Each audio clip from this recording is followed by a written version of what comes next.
Well, good afternoon, everybody, and welcome to this webinar on the MV Wakashio incident. The object of this webinar is really to, sometime from the end of the incident, is to see the lessons that are now being learned from the incident itself. I mean, it was a major incident. It happened at a time of COVID. It involved the first major incident with very low sulfur fuel oil.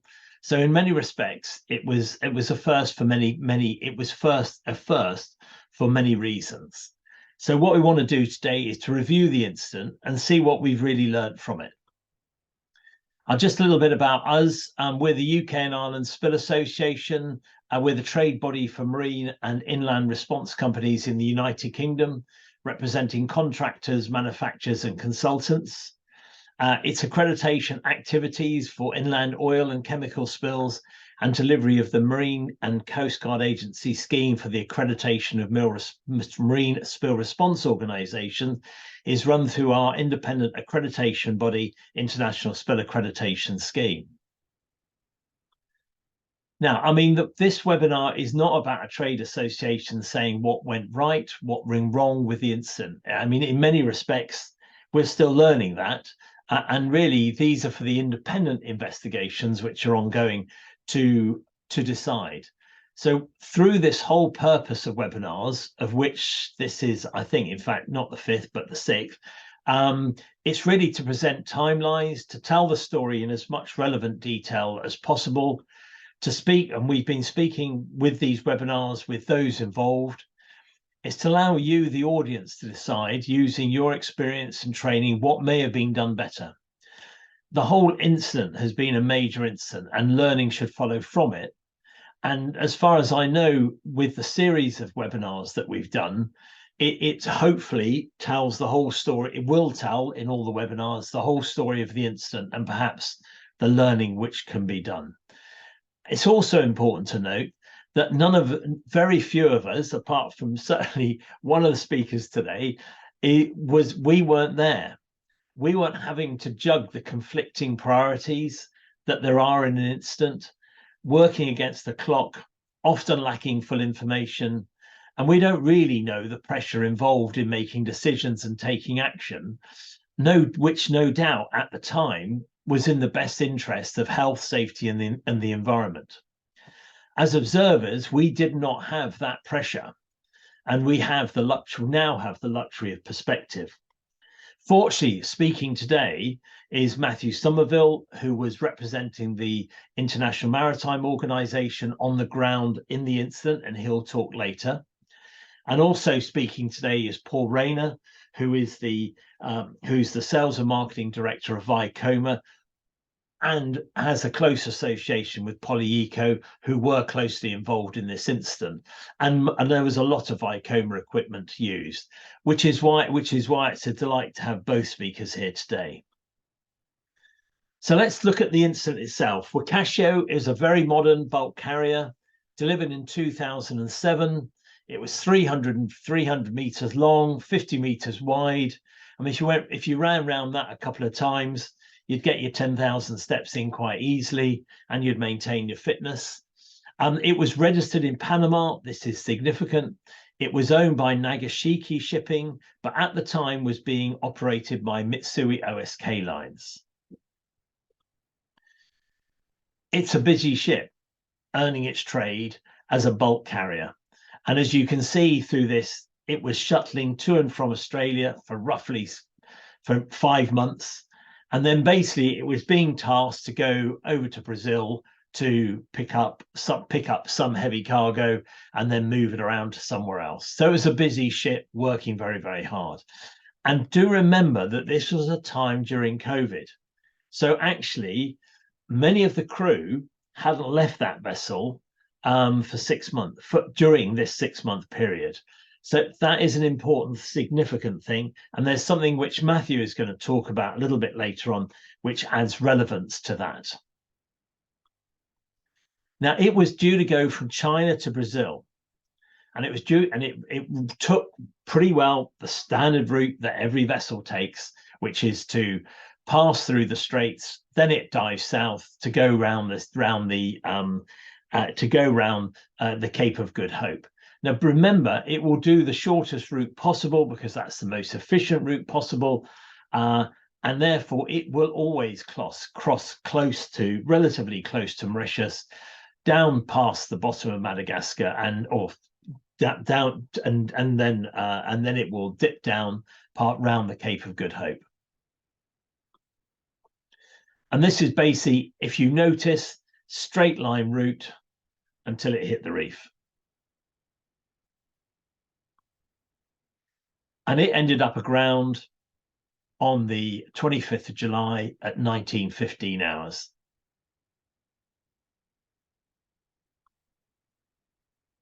Now, questions which have been asked, which were significant part of the investigation: why did the vessel change course to pass so close to the island in daylight? So basically, it was going there, and we understand through the initial investigation the reasons why that happened. We also will discuss what contact there was between the vessel and the shore during the last 36 hours, who authorized various course changes, and why did they approach so close to the shallow waters of the island. Now, what was the initial reaction to this grounding? Basically, the Coast Guard did not initially notice the approach of the Wakashio. However, when they did, the radar station did try to make contact with the vessel without any response. Now, on the island, there are 2 Coast Guard helicopters which should have been available to fly out and inquire of the vessel. However, neither are available due to lack of spares. Now, following the grounding, the crew could not reballast the vessel to lift the bow or to sink the stern to lift the bow, as the ballast pump system was not working properly. Now, this is partly due to the significant impact with the reef. However, because the vessel was not in immediate danger, the Coast Guard agreed that with the ship, that due to COVID particularly, that the crew should stay on board because nobody was in danger. Now, after grounding on the 28th, Smith Salvage were appointed by the ship owner to be the local contact, with Solero as the local contact responsible for the offload of the oil. And basically, the first serious vessel, support vessel, to get to the scene was the Stanford Hawk, which was on the scene 6 days after she grounded. And on the 31st of July, the Smith team boarded the vessel to assess damage. Unfortunately, the weather did not help this job at all. Basically, she had spent 6 days drifting and pounding onto the reef. And really, during this period, her fate was probably sealed. And you can see in this picture the Stanford Hawk just supporting operations around the Wakashio. Interestingly, and Matthew will refer to this, there was a similar incident when albeit the causes were quite different, when the MV Benito grounded on not far from where Wakashio grounded in 2016. It was a different size of vessel, but the question that was asked was, could Wakashio have been held stern onto the seas? The question is probably one of size and one of scale. Unfortunately, Wakashio could have only been pulled off that reef had there been a tug of significance, and indeed, whilst Smith were tasked to do the salvage, they needed vessels which were in the UAE or in South Africa to actually assist in that recovery. Now, during the first few days of the incident, there was some attempts were being made to remove fuel from lower fuel tanks, and they were being pumped into IBCs and containers onto the deck of the vessel, which you'll see in some of the pictures later. Albeit, it is important to note that actually during the strong winds that followed her grounding, she was being moved around quite a lot on the reef. Now, also, what was happening on shore, and Matthew might have a view on that, and was any preparation undertaken in case of spill taking place? And when was the Polmar plan really rolled into action to protect the vulnerable sites? And this is an important point, because what is the trigger? What is the trigger point whereby a plan starts, the early execution of the plan starts as a preventive measure in an incident of this scale?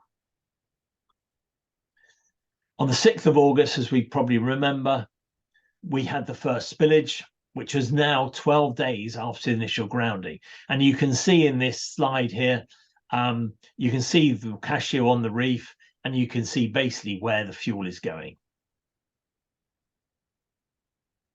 On the 7th of August, the Prime Minister declares a state of environmental emergency and requests French help.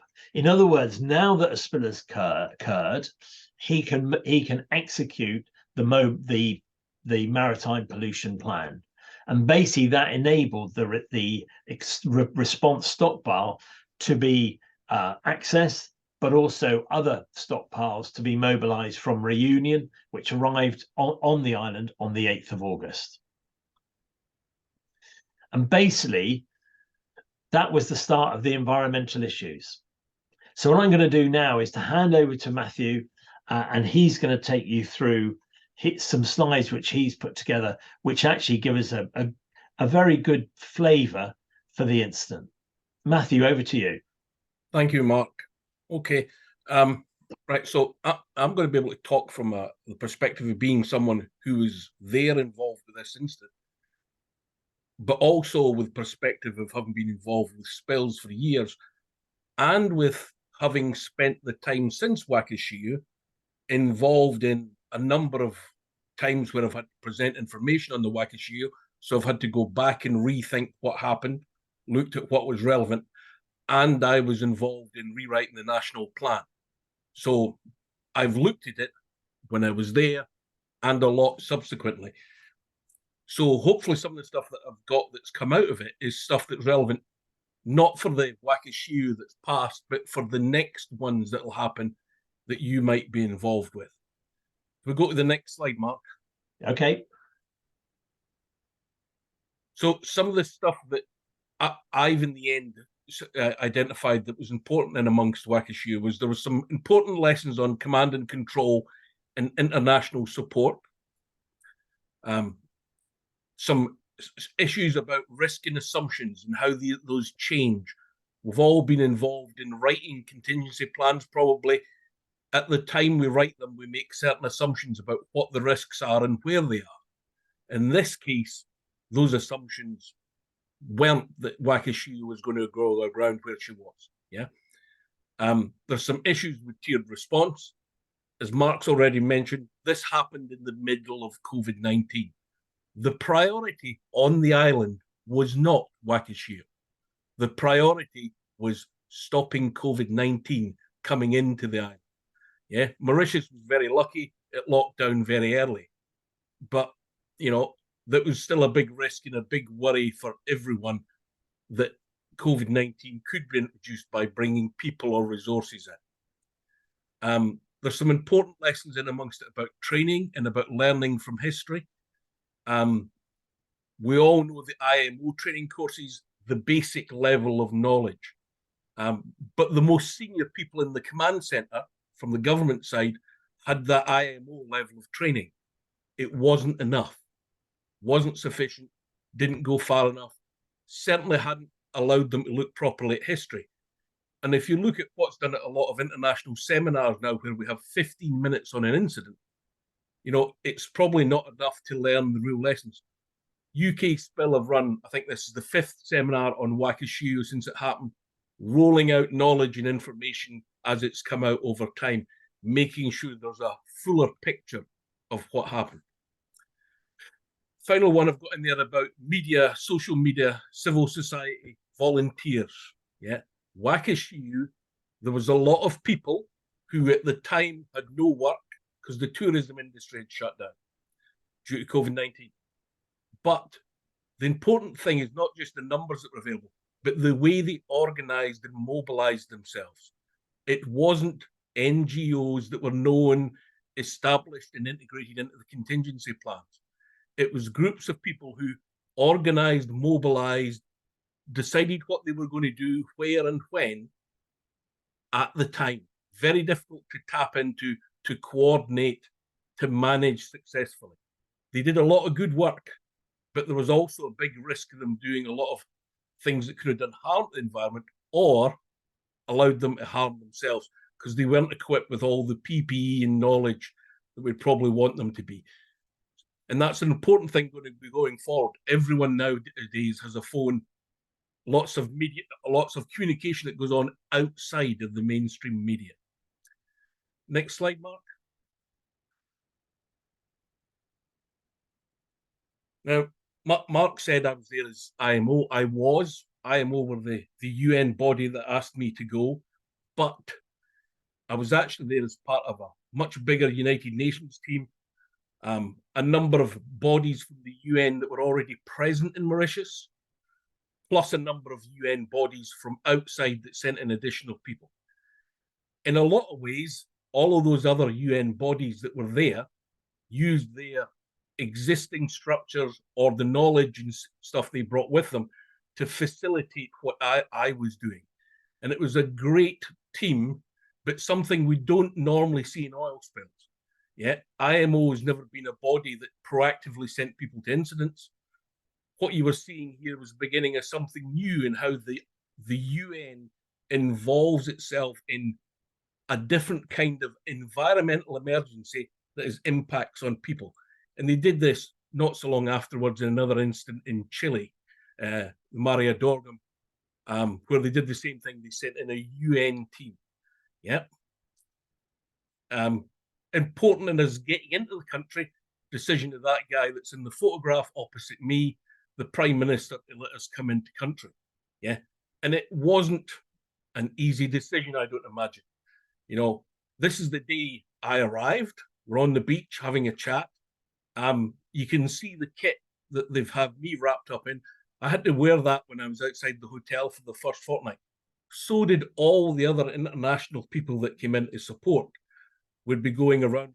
So it was made obvious to everyone we were interacting with the risk that was being taken bringing us into the country. Yeah.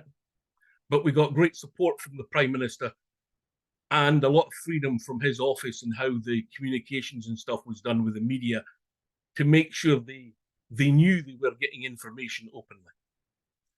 Next slide, please, Mark. Lots of bodies come in internationally. This thing you'd expect in tier 3, tier 2 response even, moving people around freely, bringing them all to one location to work together. Not so easy to do in a pandemic, yeah? And something, again, we probably need to go back and look at all of our plans and say, do I actually need to bring everyone to the location? Because in addition to these people who actually came on site, there was a huge amount of international support given by video conferences, telephone calls, sending through the documents, yeah? So there was an ability to tap world expertise without it necessarily being on the ground on site, yeah? So a lot of the people who offered assistance, their contacts were taken, they were passed to bodies in Mauritius who were the specialists in that subject in the country, and links made that way to bring in the expertise without exposing too many people, yeah? Difficult to get in there. My personal journey to arrive in Mauritius took 37 hours. The first leg from Germany via Addis Ababa to Nairobi with a face mask on.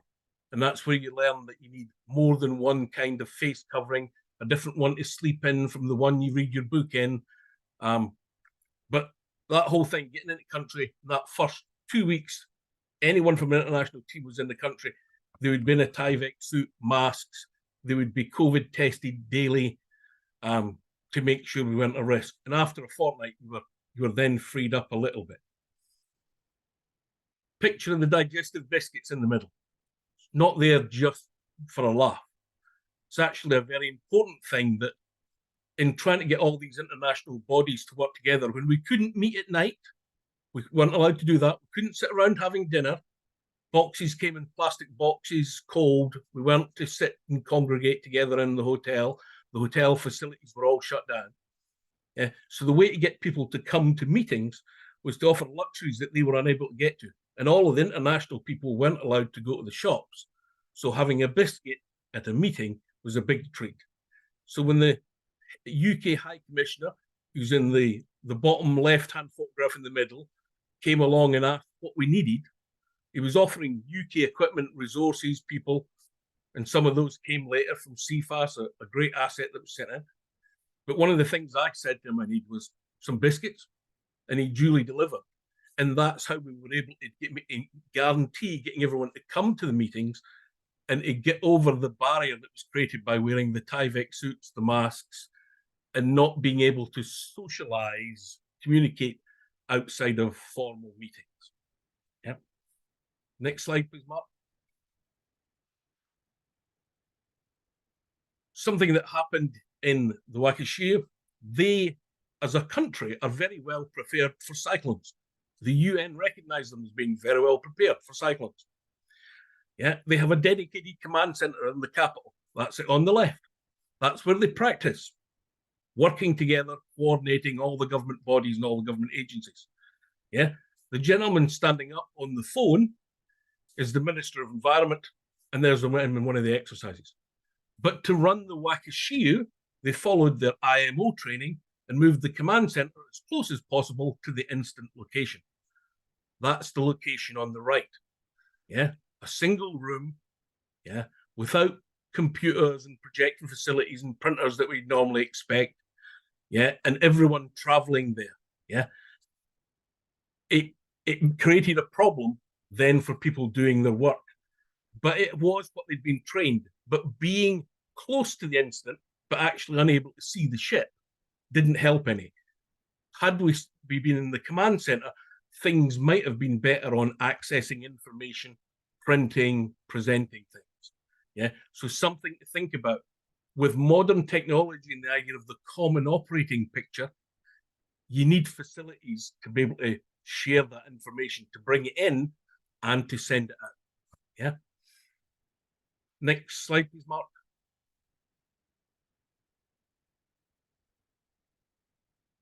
Lots of practice done in the exercises and training on that command center. Yeah.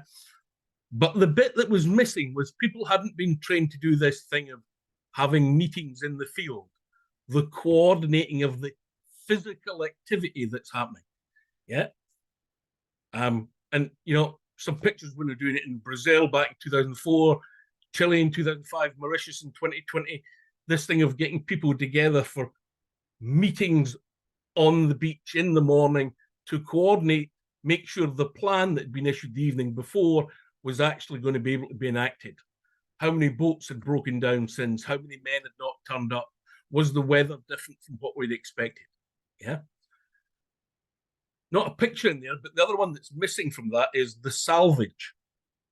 Go on an oil spill exercise, and you always have the run through an ICS or an IMS management structure. You come to the end of the day and everyone puts in their opinion on what's going to happen. We come up with a plan. We all go to bed, get up in the morning and enact the plan. The people who don't do that are the salvage, because the salvage master spends his whole day on the ship. And if he comes back in the evening, he's come straight off the ship into this meeting with little time to think and asked to present what happened during the day and what his plan is for tomorrow. If you're smart, you catch the salvage master at breakfast the following morning, during which time, in the intervening time, he's had time to think about it. He's had his guys on the ship doing things overnight, and he's probably got a new plan, or at least a tweaking of the schedule of when he might do things. So important to think about that, of how are these meetings, that information, when some of the decisions are not made at 5 o'clock at night, how are they integrated into what everyone else is doing? These beach meetings we'd have in Mauritius in the morning, we'd come straight from the hotel. That would be the first meeting we'd have in the morning, out in the field. Everyone that was in the field would have a discussion about things we'd just heard from the salvage master over breakfast. We'd tell people they're planning to do the lift or the pumping or the tug operation an hour earlier, 2 hours later. Let them integrate that into a tweak to the plan, and then go to the command center and be feeding that in. But the activity of that day had then been modified to suit what had happened overnight. Next slide, please, Mark. All right. The other thing I said again about this thing about risks and assumptions change. The Mauritius oil spill contingency plan was focused on the place where shipping movement, trade, and traffic happened, Port Louis. Yeah, that's what the national plan really focused on. It didn't actually even go to the huge sea area that was the Republic of Mauritius, or really deal with the other islands, many of them. Yeah, it focused on Port Louis, where the risk was, where the shipping was. Yeah. So this ship that ended up on an area where, okay, there should have been passing traffic, maybe within 12 miles, it wasn't where they expected, or the statistics told them the spill was going to happen. Yeah. Just to say, we're all looking at that and thinking, why did that captain do it? He must have known. You know, there's no reason why he would have gone there. Except if you go back and look at that trading pattern that Mark showed earlier, where he was in the previous 6 months, and then think about the fact it was COVID-19, and then take on board that the bosun of the ship jumped overboard a month before this incident happened. There was some pressure on the captain and the crew to try and maintain morale. And this was not an area of the world that ship normally operated in. She'd been trading between China and Australia for many years. The reason for her going to Brazil was due to another incident where a ship in Brazil had been taken out of the trading loop. And we'll come back to her in a minute. Next slide, please, Mark. National Contingency Plan. Lots of questions about when it activated, when it didn't. It was running from the beginning, but remember, no oil spilled at the beginning. So in the beginning, if you look at what was in the national plan, tier 1, tier 2, tier 3, you know, tier 1's up to 10 tons. Well, there hadn't been a spill. Yeah. In spite of that, they did mobilize the resources, but they mobilized the resources to protect some of the assets that were at risk, but they didn't have a spill in oil moving towards those assets, those areas yet. Yeah. When the national plan was updated and rewritten, if we go on to the next slide, Mark.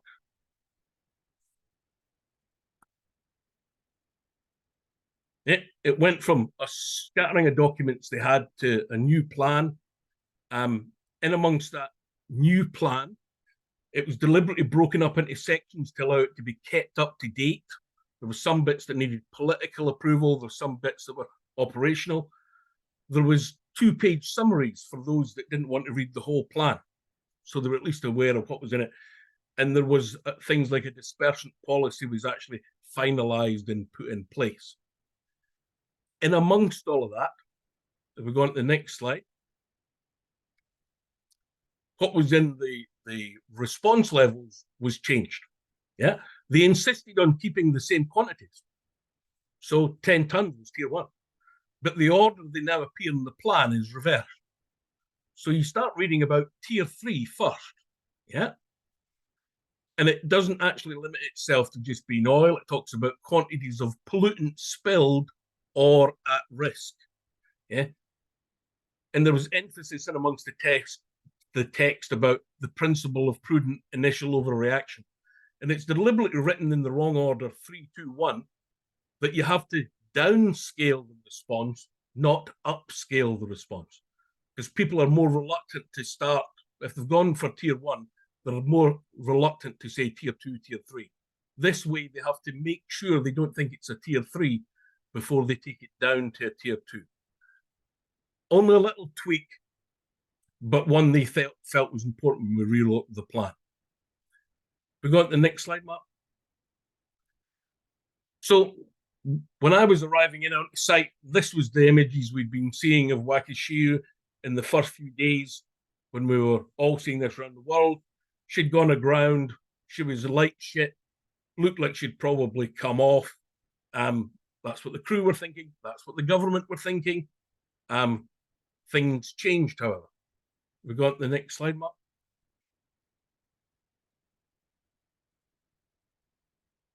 Where she grounded.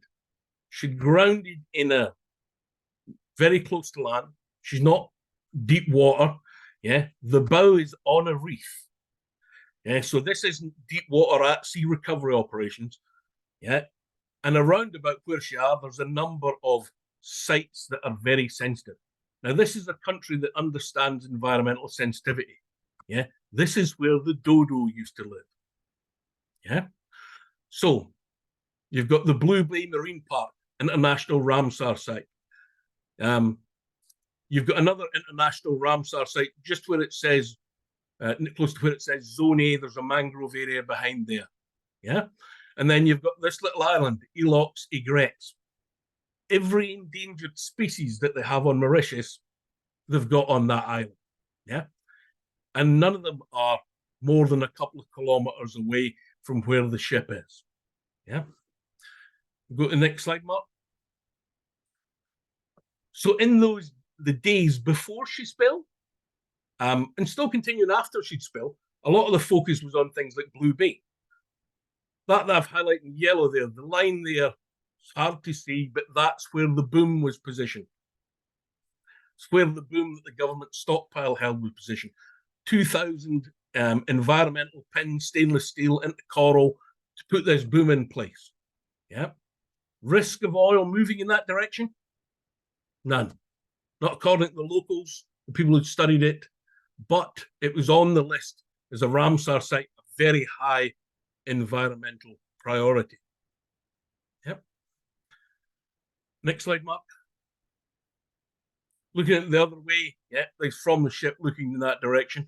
But oil didn't move in that direction towards that site. But a lot of effort went into trying to protect it in case it did. Yeah. You see that all around the world now. We've all got plans that shows environmentally sensitive areas, but they're sensitive when oil is moving towards them, not when it's not. And that means if you've got limited resources, which there always are, sometimes the boom might get put in the wrong place. We've got the next slide, Mark. Yeah, so from where the ship is, there's a ship over there on the left. You've got these arrows pointing at 3 environmentally sensitive areas. Yeah.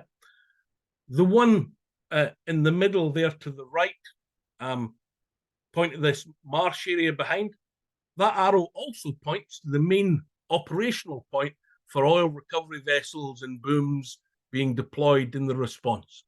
A tiny little shallow piece of harbour right next to the main inlet to the mangrove Ramsar site that had to be protected. Yeah. And you can also see in that photograph lots of coral bonnies. It was very shallow water. Yeah. Inside the reef, no big boats are going to be able to operate there. Issues about what kind of booms can operate in relatively fast currents. Yeah. We'll go to the next one, Mark.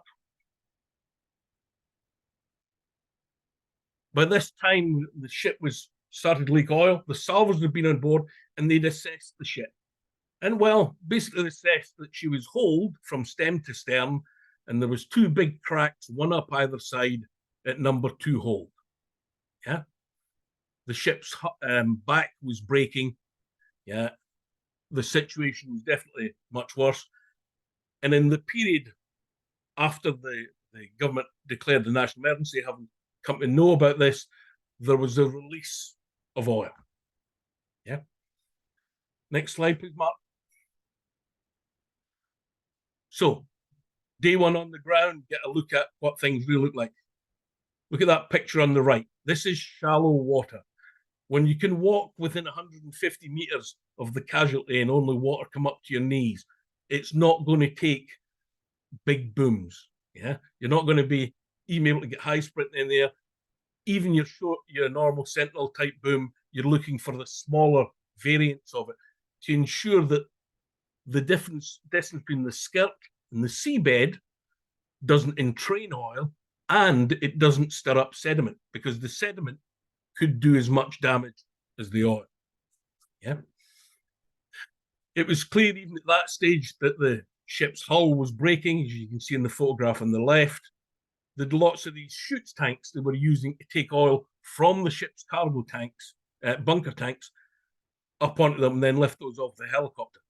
They had managed to get some oil off with a small coastal tanker, but that had been earlier in the incident, before the ship moved and it became impossible to get alongside. The area the coastal tanker would need to get alongside is just about where the crack is. Next slide, please, Mark.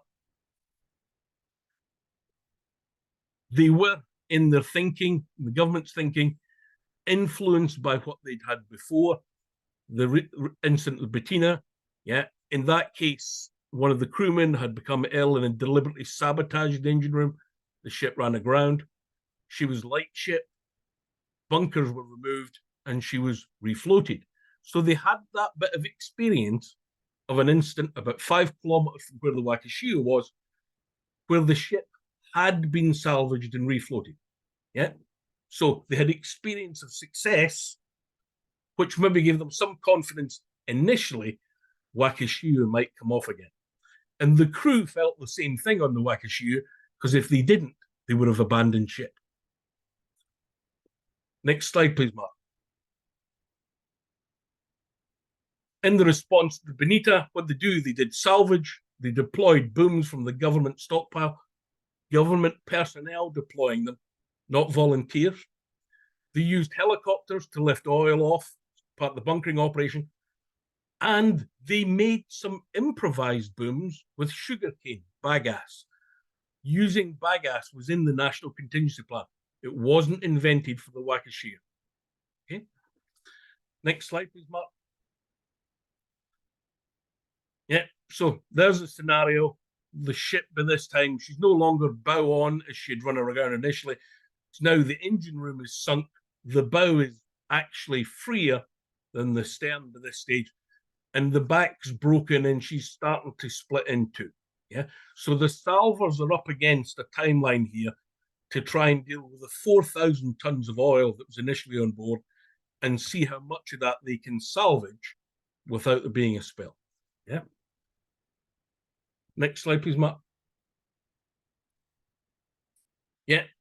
Concurrent operations going on. You hear about this in the Deepwater Horizon, about how they were doing multiple things at the same time and how it was all amazing how they organized it.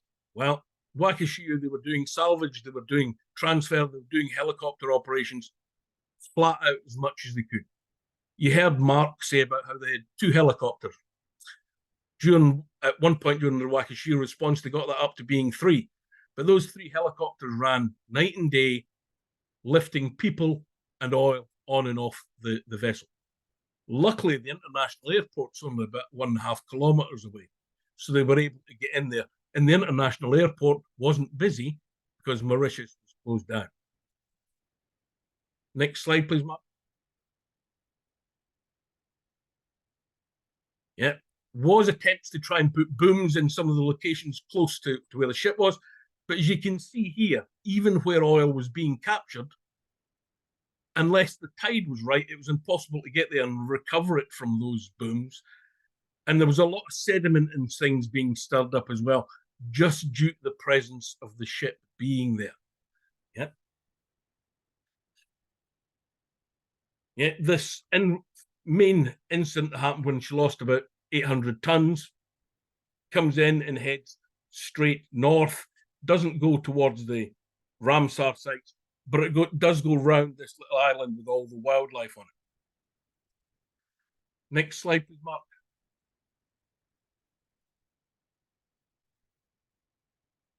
Yeah, just press to the other bit that comes up, Mark. All right, so there was satellite images and things being taken, but in reality, it's so close to shore. It's people on the ground that were giving us information. Yeah, there was a huge amount of stuff coming in from civil society about where oil was, but also a huge amount about where oil wasn't. which saved resources being sent hunting for things. Yeah.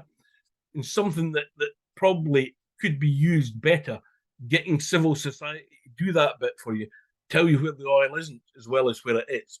Yeah. The oil came straight up north, missed the Ramsar sites closest to the ship, but went round the island with the wildlife on it and up into the north western corner of the bay.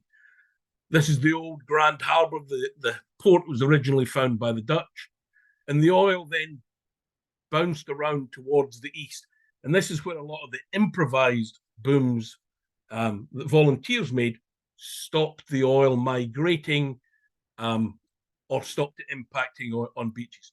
And luckily, in some ways, the more valuable mangrove is further to the east, and the actions here limited how far the oil spread. Also limited by the fact there was only that one major release, and after that, the salvors were managing to stay on top of it as the ship continued to break up. Next slide, please, Mark.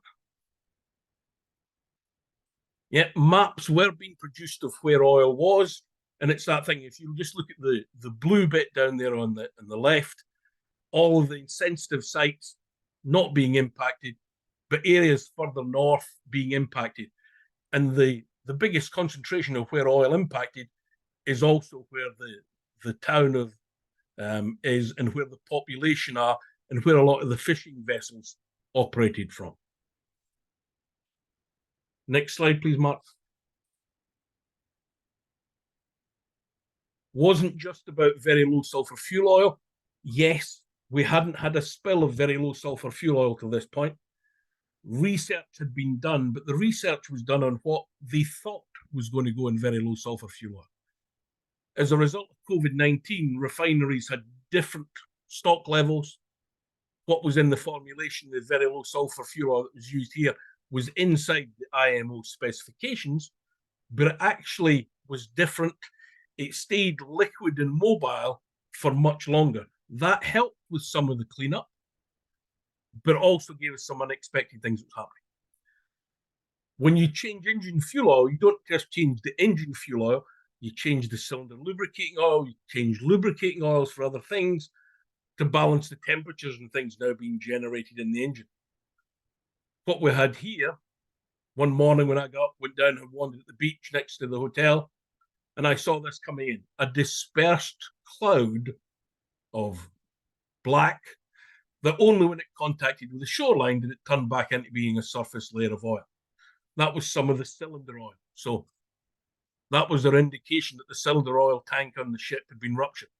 There's no indication on the ship that happened, but we got lucky and I saw it that morning and said, right, keep in mind all of these other pollutants that are on board. Yep. Next slide, please, Mark.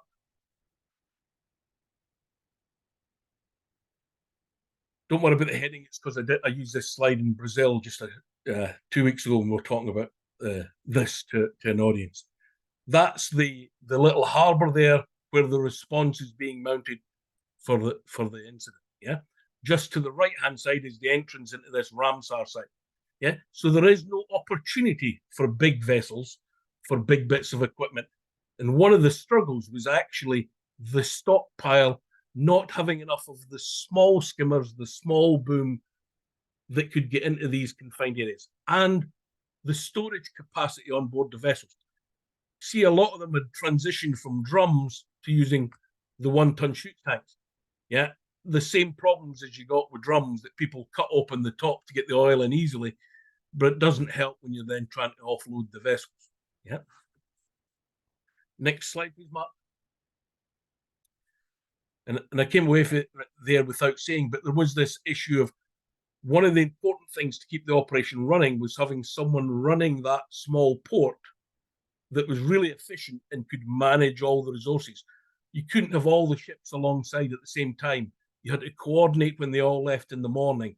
You had to be aware of the tides for when they could come back and offload, and making sure that they weren't bringing pollution back that could get into the Ramsar site round the corner. Yeah. 2020, 2016, 2016 with the improvised booms, the government made them. The Coast Guard made them. Yeah, they deployed them. They knew where they put them. They knew what they put in them, how much they'd made. 2020, they produced vast quantities, 50 kilometers, 60 kilometers, lots of different designs, and I think Paul will talk about that later. Yeah, much less controlled on what they were made of, where they went, and that had subsequent issues on recovery. How much needed to be recovered from where? Had any of it sunk? Did it break up when you tried towing it, etc.? Next slide, please. Despite that, the use of the improvised booms did a great job, held lots of oil in places, gave time for things to be done. You can see in some of these images, though, the mangroves that were impacted. It was fringe mangroves, 2 or 3 trees deep. It wasn't the bigger mangrove areas that were further around the coast. Japanese team that they sent in sort of dedicated themselves to looking at the impacts on mangroves. That was a team of 8, and they did a great bit of work, independent, to feed into the command center to tell everyone where the oil was in the mangroves and what techniques might be used to deal with it. So they were working on that when other people were dealing with a bulk oil. So when it got to that stage in the cleanup, it was ready to go with a plan of where the oil was, how it had impacted. Move the next one, please, Mark. Ships, unfortunately, continuing to deteriorate. Salvors have been doing a lot of work, hence why all the hatches and everything are open now.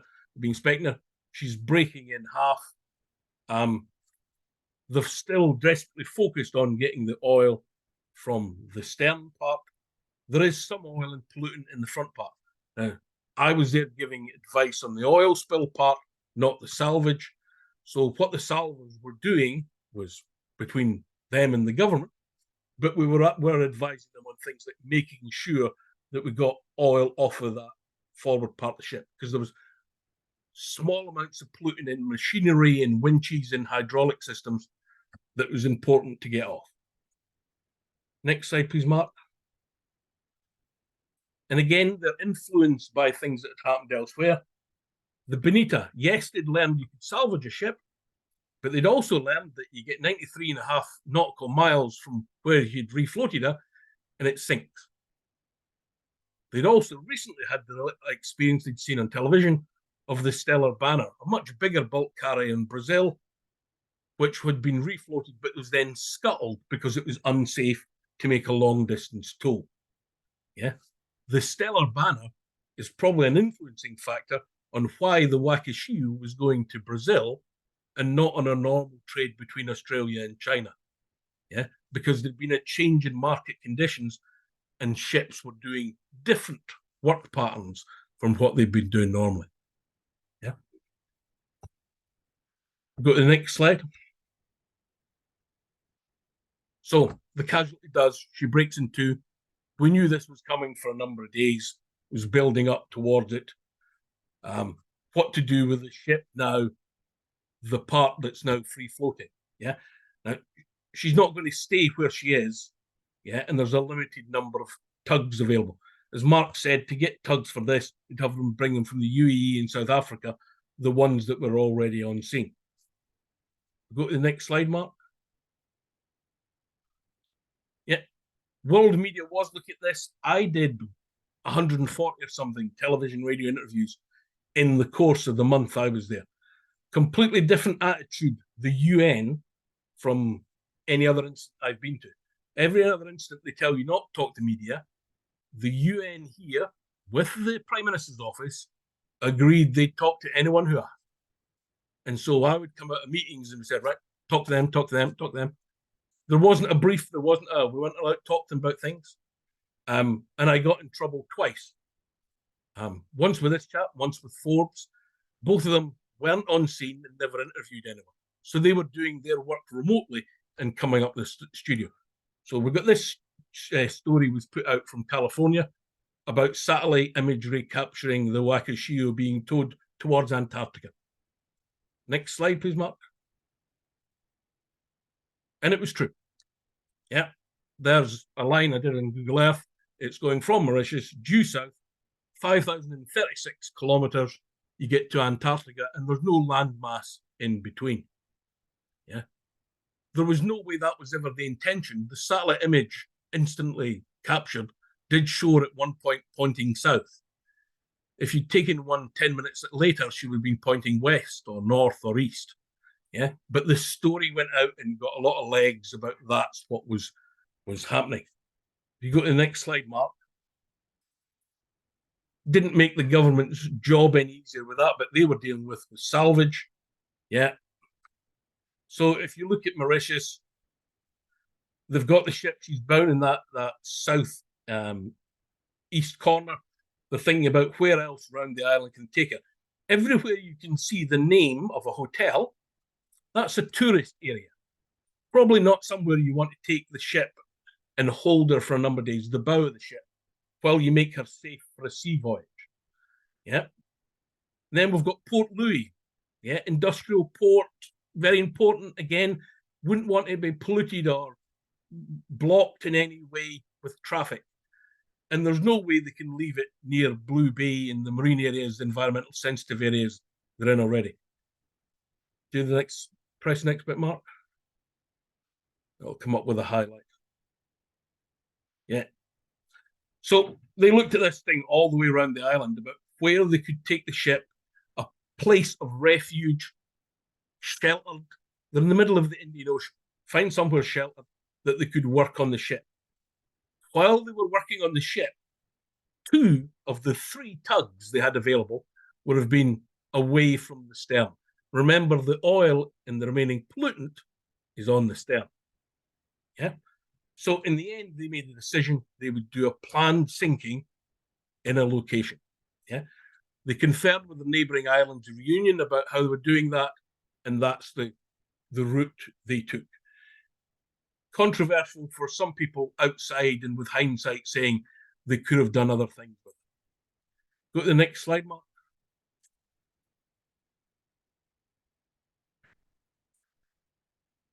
And if you press it, I think that little bit of video will play, Mark. So here's the sinking of the bow. Yeah. It wasn't done in secret. There was planes, helicopters, observers for marine mammals, independent people deliberately taken out to see the sinking. Yeah. Work had been done on the vessel to make sure there was no oil left in any of the pipe work. So she was flush. And if you look here, you start to see the bottom of the ship. Yeah. The salvors said that the damage they saw, and this is the first time they had a chance to see it, was much worse than they'd expected. So the chance she would have made a tow all the way to India without some repair, some work to protect her buoyancy would have been remote. Yeah. But by doing this, they freed up the 2 tugs to come back to deal with the other part of the ship that was still on the reef. Yeah. And you can see there, the bow was, had a bit of damage from that initial grounding at 11 knots onto the reef. Next slide, Mark.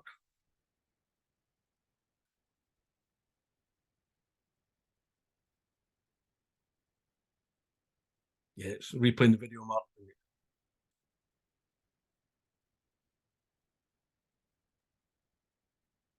Shall I carry on to the next slide? Yeah. There we go. And that's the reality that while internationally there was confidence, singing the bow, the worry for the government was this bit. Yeah. Those chutes containers still on the deck full of oil. Inside the accommodation block, lots of things that aren't oil but were still pollutants that had to be removed. The lifeboats were still on board. They would have floated off at some point. Yeah. And where she is, she's sitting on the bottom and being battered by the weather. Yeah. And she's still only 1 kilometre, 2 kilometres from 3 really important environmentally sensitive sites. They don't want more oil coming off it. So the salvage continues to make the wreck, the stern of the vessel, safe, because the next stage of wreck removal has to go out to tender. And therefore they know it's going to take time before it can happen. And there was an urgency to do it because it's not always nice weather there. Go to the next slide, Mark. Yeah. The salvage operation, those bidding for it wanted what we have on the left, which is what the Chinese salver eventually got for some part. Took a year to remove all of the stern. Yeah. But in the course of that year, she was subjected to some real batterings. Yeah, it would have released anything that had been left on board. Go to the next slide, Mark. So, I mean, some things that I see in this, right? Hindsight wasn't available at the time decisions were being made. With hindsight, there's lots of things that could have been done differently. Yeah, with hindsight, the captain wouldn't have gone so close to the island. Yeah. Resources that could be used. It was only those that were actually available. Now, there was equipment thrown in from Greece. There was offers of equipment made by a number of countries, the UK, the US, Australia. Lots of people were offering it flying equipment. India flew in some equipment. The equipment India flew in was 3 SS-50 skimmers and some high-sprint boom. Not suitable for that location, and there was no vessel suitable to put them on in any case. No trained crews to operate them. Yeah, so they could only use what they had, and what they had, they tried to use as best they could. Important, 80% of the oil that was on board wasn't spilled, it was salvaged. Yeah, that's a really good bit out of this. 4,000 tons to begin with, 800 is spilled. That's a lot that wasn't spilled that could have done a lot more damage. So a lot of praise should be going to the salvors for what they managed to achieve. This thing about volunteers are not the same. They don't think the same as civil society groups. Yeah, they don't want to integrate and operate with government necessarily. They want to be acting on their own. So you've got to think about how you're going to work with those people that are going to organize the group rapidly and break up as a group just as rapidly. Yeah, just when you think you've got 100 volunteers, they can all decide there's something more interesting to go and do somewhere else. Yeah. Well-intended actions. There was lots of volunteers wanted to do lots of things across the beaches. There was lots of them wanted to get in amongst the mangroves to clean those up. That could have done a lot more damage than good. It was difficult to persuade them not to do it. We did try, in the middle instant, there was an attempt to try and encourage the volunteers to go and clean up some of the other pollution that was behind the beaches, which would have been a benefit to the island and its tourism industry, but they weren't interested in that. They wanted to work on the spill, and once they were told they couldn't do the mangroves, that volunteer support disappeared quite quickly. And it's this thing of very difficult to integrate a group into your planning that didn't exist till the instant occurs. Yeah, but it's something we've got to think about because these self-motivating, self-organizing groups are going to come up much more in the future. That's it for me. I'm going to hand you back to Mark. Okay, thank you, Matthew. What I'd like to do is we'll take, if you put questions in chat, then I'll host the questions at the end of the presentation. I'd like to introduce now Paul Rayner, who's the Sales and Marketing Director of ICOMA. A lot of his equipment was used out there, and he's got close connections with PolyEco, who undertook quite a lot of the spill response work. Paul, over to you. Thank you, Mark. So one of the most important things to start with, I was not there. So Matthew's been there firsthand. So my points that I'm making in the next few slides are really following discussions I've had with responders and observations, several of which have been made during this webinar series that UK Spill have organised. As both Mark and Matthew have said, there was a lot of equipment used. There was a stockpile of equipment, and there was equipment brought in and deployed to protect areas, for example, like Blue Bay Marine Park. There were also several responders involved, such as PolyEco from Greece and other international responders. Pick the next slide, please, Mark. So really what I wanted to touch on was a few points over what I've referred to as homemade booms. There's been a lot of talk about these bagasse booms. Oil spill response stockpile and tenders, which is something that's very topical at the moment. Touching really briefly on training, maintenance and exercise and practice, and then touching a bit on industry and this alternative fuels. So you'd have heard from Matthew's presentation some of the challenges that were around this, and that's what I want to finish up with on this few slides. Next slide, please. So I think, you know, Matthew and Mark have said, you know, how this great volunteer effort, a huge amount of this, 50, 60 kilometers of this homemade boom, really work well for protecting shallow areas. I think there is a big question mark of however. So, you know, looking at it as a complete outsider, looking at it from operational issues, deployment and recovery, health and safety issues, PPE, disposal, that there hasn't been a great deal of talk about what happened with all this afterwards. Matthew's already made reference to booms falling apart as they're being recovered, or booms so heavy you can't pick them up. I've seen photos of people paddling through the water, deploying this with an oil spill all around them. So I think a great volunteer effort, but I think Matthew has rightly said, very difficult to control. And while these booms were effective in doing some containment and protecting certain areas, significant issues with how they're used. Next slide, please. Leading on from that, so there's been several tenders which have come out of this. So very typically within this industry or within our industry, there'll be a spill, people will start thinking about it, and then in the next year or the next year and a half, suddenly some tenders will pop out. So quite often this could be insurance money, or it could be governments allocating budgets to look at their stockpiles.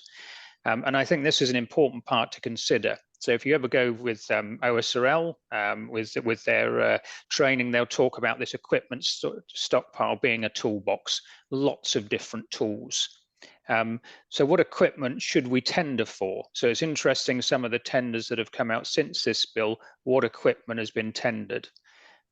Matthew's already reference to very big equipment being loaned to the Mauritian government and being totally unsuitable. It needed shallow water equipment. But are the tenders that are coming out for offshore equipment? Are they for nearshore equipment? Have they learnt from the last spill? Are they thinking about the next spill? Next slide, please. So it's very easy to think of recent. Yeah, what's just happened? What didn't I have that I do need?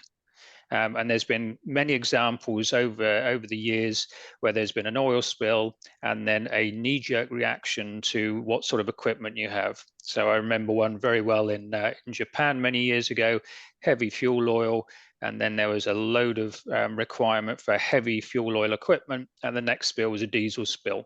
So all of this nice big equipment for heavy fuel oil wasn't actually suitable. So I think it's all about lessons learned based on the last spill, but the risk assessment on what's the potential next spill. And as Matthew said right early on in his presentation, you know, it wasn't an area where they're expecting a spill. So having a stockpile which is focusing on offshore when your risk might be near shore, it's really having a tender that's then released, which is liaising with industry, liaising with consultants to actually get the most suitable equipment for the highest risk area, so that you get equipment that actually matches what your risk assessment is. Next slide, please. Linked into all this, so training, maintenance, exercise and practice.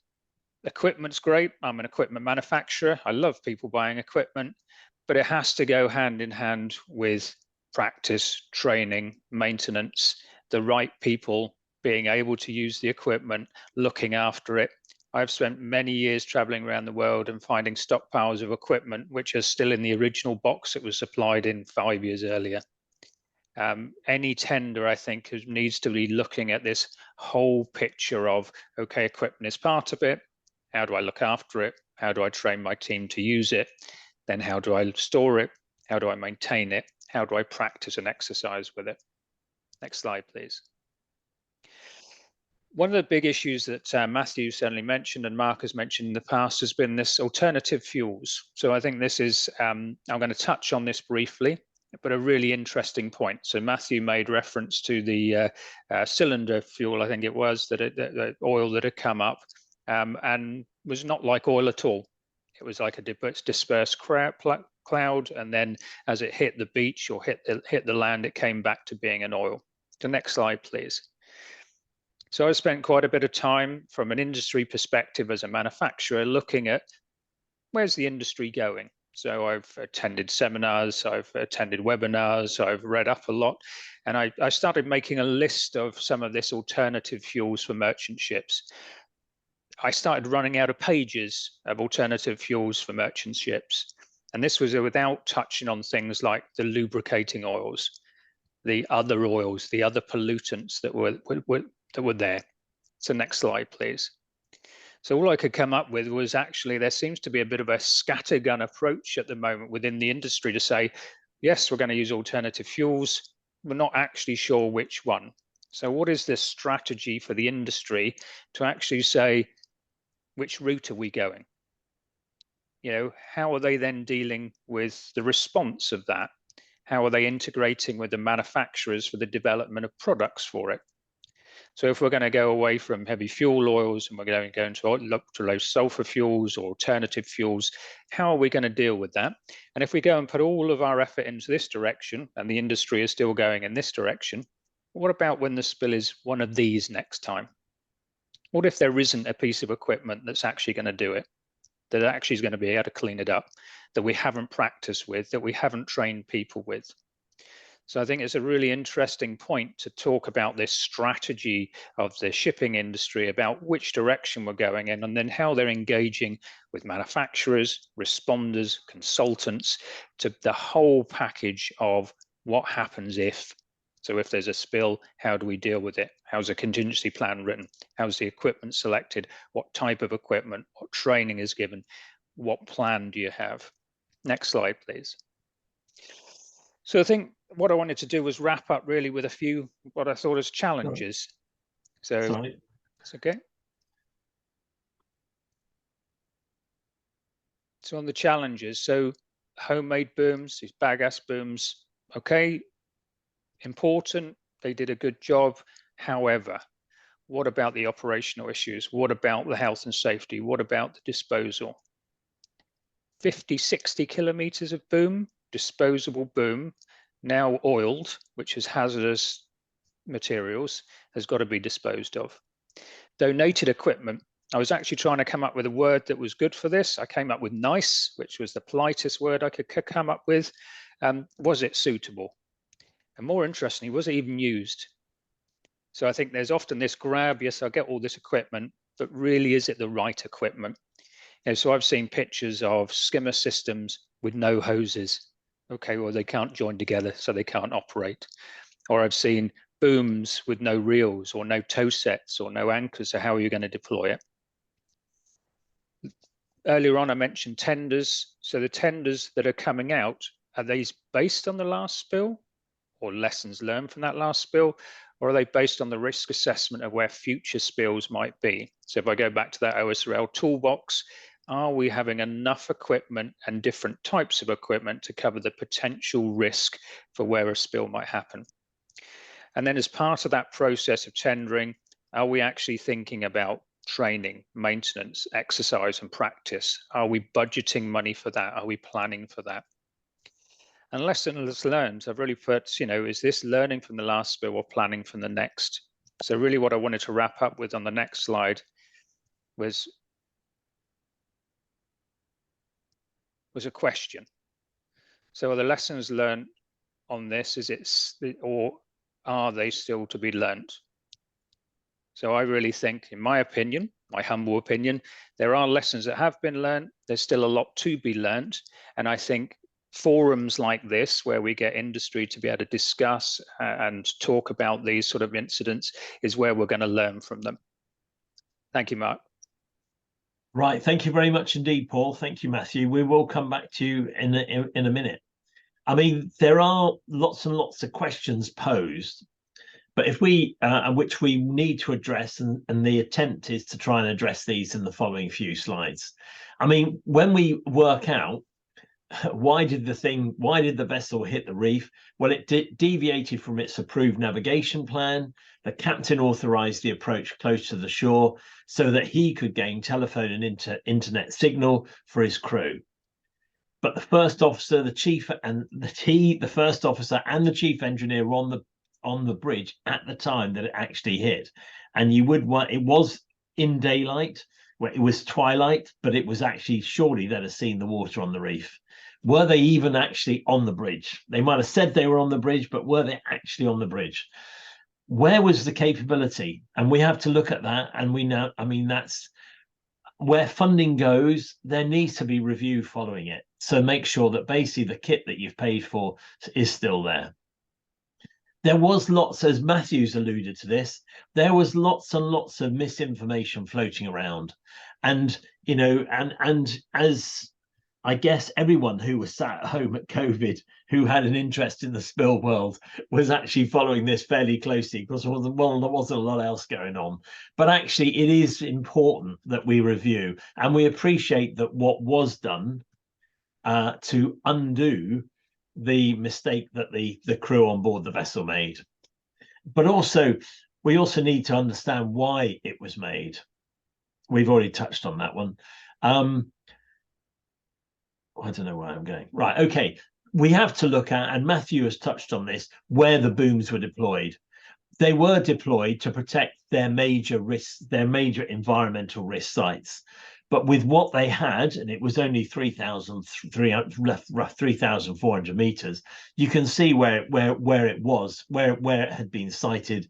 And now we can understand the reasons why, but it did leave a lot of area unprotected.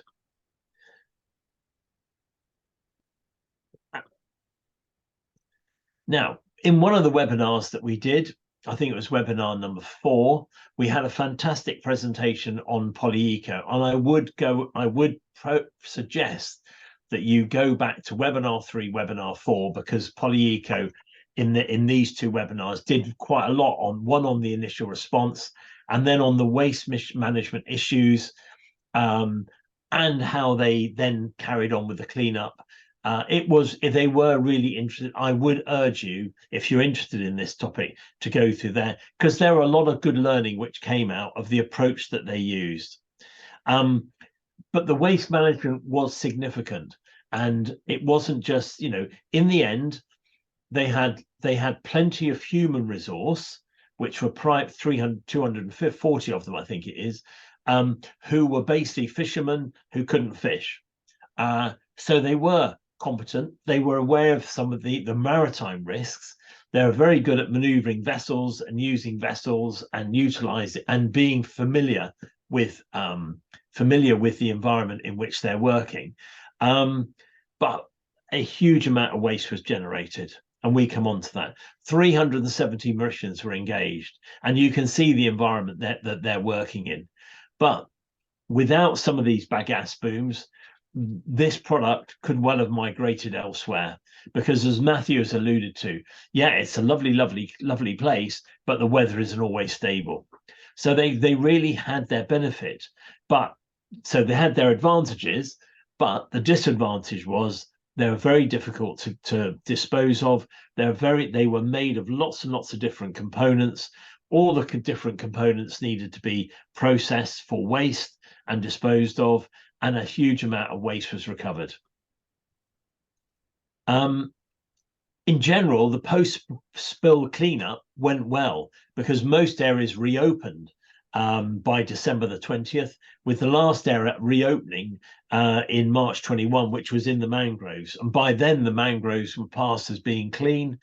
And the benefit for the Mauritius economy was that aquaculture was virtually unaffected, albeit some areas were closed as a precautionary measure, but it was the commerce of it and the income to the country was virtually unaffected. I mean, that is a tough environment to work in. and it took much longer to be removed, which is why it didn't. And the Chinese company doing it had all the equipment, and it was on site for a long time, because the weather was just too bad for them to recover it. But it is all now, was all cleared by mid-2022, and the reef is now recovering, and there's still work going on and analysing the damage to the reef, and one will have to question how long it will take to recover, but it was done. The legal case, I think you've all been following that. I mean, but the captain and the first officer were stuck on the island, and it took some time before they were released, and and in the end it ended up with finger pointing between the captain and the chief officer as to who was in charge, who was not in charge, and in the end, there is going to be a long legal case related to, they did plead guilty to endangering navigation. They were both sentenced, but in fact they were all agreed to, and they're now serving those. That they had been in custody for 16 months at the time that they were sentenced. The captain was released in December 21, and the chief officer was released in January 21. Lots of comments, lots of issues over compensation. Compensation is being paid to the island. Compensation is being paid, and there is efforts going on to restore the environment on the island. But actually, there's nothing yet has been published about the final insurance settlement, and I suspect they'll be arguing in the courts about that for some time. But some compensation has gone back to the island. It's going to be a big claim, probably several $100 million, and we'll see. Effort is being done by Mitsui to honour some of the statements about their corporate social responsibility statements. There is an appreciation that actually a lot of harm has been done to the economy, to the environment by the incident, and they were at the time operating the vessel on. They had chartered the vessel and were operating it, so they held responsibility. Yes, the communication plan. I mean, Matthew will have his own view about this, but there does seem, as an independent observer who's got no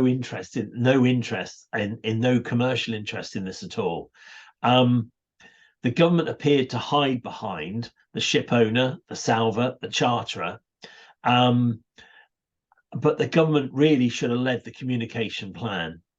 And I think it did cause a loss of confidence in the government and a very difficult time for it.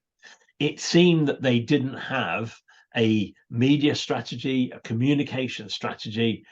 Lots of things were done were made up, and a lot of delegation was put upon the agencies who had been engaged to help Mauritius, i.e. Matthew, who was caught in the firing line and became the principal media spokesman for the incident. And you have to ask whether that was the right answer and whether the government should have taken more control of that. It did have political fallout, and I've touched on this before. I think a lot of Mauritians felt let down by the government on the handling of COVID, on the poor performance of the economy, the lack of effective leadership within the country, and on top of this, they had outrage in the way that the Wakashio incident was being dealt with. And there were protests, weekly protests in Mauritius, and there were protests by Mauritians abroad outside their embassies in different parts of the world. So you can't divorce the political impact that this incident had. So what do we learn? Well, we've touched on this, and we've touched on some of these points, but they will stay up here as a document of record because they're all relevant. The gas booms, you can argue they were a great success. 50 kilometers of them was manufactured, and they did hold oil, and they did prevent further damage, and they held it at sea, they held some of the oil in the water without it getting to the beach, to the beaches, to the mangroves, and prevented it migrating somewhere. But yeah, were they the right product? They were in the plan.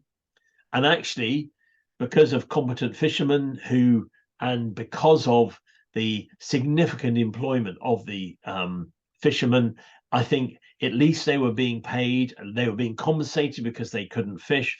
but many of them, the 370 of them, were engaged in the spill response plan. And in a sense, that helped with the hearts and minds issue. So I think that was, you have to be sympathetic to the residents who are affected by this, but that if there was something positive out of this, at least they were engaged in something which they could believe in, because they were basically helping to protect their environment and protecting the fishing grounds in which they have now returned. The plan has been rewritten with IMO support. There is more understanding of the implications of how to understand how to manage a major incident, and there's lots of learning from this incident which has cascaded outside. But in any incident, it's really important to have a strong management team who are used to working together, and that really is any incident. They have to work together, they have to practice, they have to train together, they have to do desktop studies, they have to do real in the water studies, exercises, so people can understand how they work together and how they work together under pressure, and how you bring all elements of the community together to respond to a plan. And obviously, clear communication, particularly in social media, is really, really important. It was surprising that there weren't a schedule of daily briefings given at the same time each day, and which the government should lead and be supported by the experts. So in a sense, you can see leadership from the government. But did the government have the media management skills to handle this? I don't know. There was technology which they could access, but they've got to be comfortable in communicating. If they don't provide information, lots of people will fill that vacuum, which is what happened. You can't always rely on external support arriving quickly, so you really need to have those plans, and you need to plan for the worst scenario, and you need to train staff so that they can manage that. I think we've very low sulfur fuel oil.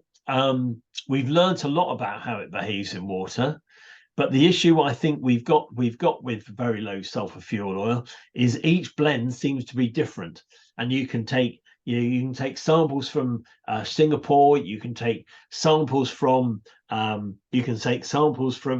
SO in Southampton, and they will behave differently because the blend is different. It depends which constituent components have been used, and we are still learning how to manage it. But as Matthew said, other products, hydraulic oils, lubricating oils, cylinder oils, other products get spilt into the same mix. All of us need to apply learning. We need to share it. And we've got to get used to doing this, because we are in the environment of emerging fuels, and they are emerging far more quickly than regulators, responders can cope with. You've got vessels trunking around Europe with methanol, with using methanol and using methanol regularly, and more vessels coming. We've got vessels which are arriving, which are in build, which are coming round powered by ammonia. I mean, how are we going to deal with all that? And when we were at ITAC a couple of months, or last month, it was last month, it was interesting when we had salvors talking about, and responders talking about, these emerging fuels, the risks of them, the handling of them, how incidents will have to be dealt with. It's a time of rapid change, and you can't expect government to keep up with this pace of change, because they don't have the expertise in house. The expertise exists in our community, and we have to help deliver best practice, but we've also got to guide governments and regulators in how that best practice should be applied. And we've also got to think, I think we now understand that the captain and the first officer were under a lot of pressure. That forced them to perhaps ignore the risk by going close to the land. And in this case, let's be generous to them. They were trying to do the right thing by their crew. They'd had a suicide on the vessel. Many of the crew had been at sea for over a year, for over 6 months. It was a busy vessel. And on this occasion, the holes in the Swiss cheese lined up and it went very, very badly wrong. And in a sense, as we've learned, yes, it was their fault. They were the people in charge, but it wasn't all their fault, was it? And now the floor is open to you. Any questions that you would like to ask Matthew, Paul, or whatever? Any questions anybody has? It's free. It's your time to ask them. And by the way, Marcel Bellingi has just said that the Mauritius tender for oil spill equipment is being opened today. There we are. There we are. Progress. You can see whether some of the content of this webinar is being applied in what is in the tender. Any questions from anybody? The floor is yours.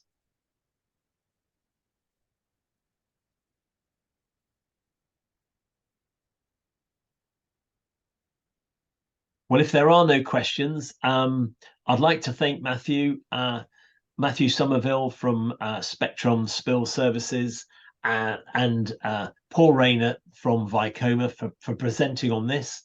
As you've noticed, this webinar is being recorded. I will be getting I'll be editing it, and it will be up on our website either by the end of the week or very early next week. And as you've registered for it, we'll email you with the link to it, so you can do that. We will be running further webinars. We're hoping to do one on the recent Poole Harbour incident, which occurred in this year in England. We are also, and I was on a meeting about this morning, looking at the Luton Airport car park fire and doing an initial statement on that. I hope this has been useful. We will continue running these, and I hope we'll have another webinar hopefully on Poole Harbour before Christmas. But again, let's see what we can do. And if you have ideas for webinars, do send them through. And again, we now have quite a backlog of webinars. This is our 17th webinar this year, so there's plenty of information in our knowledge base. So again, thank you to the presenters, thank you for those who've joined, and best wishes. And it's nice to see we've got people from all over the world, someone from New York, someone from Canada, so it's great. And that's partly why we're doing it at 2 o'clock, so it's a bit earlier for people out in the east, east of here. So thank you very much, and have a good evening, and catch up with you soon. Bye-bye. Thank you. Thanks very much, Paul. Thank you. Thanks very much, everyone.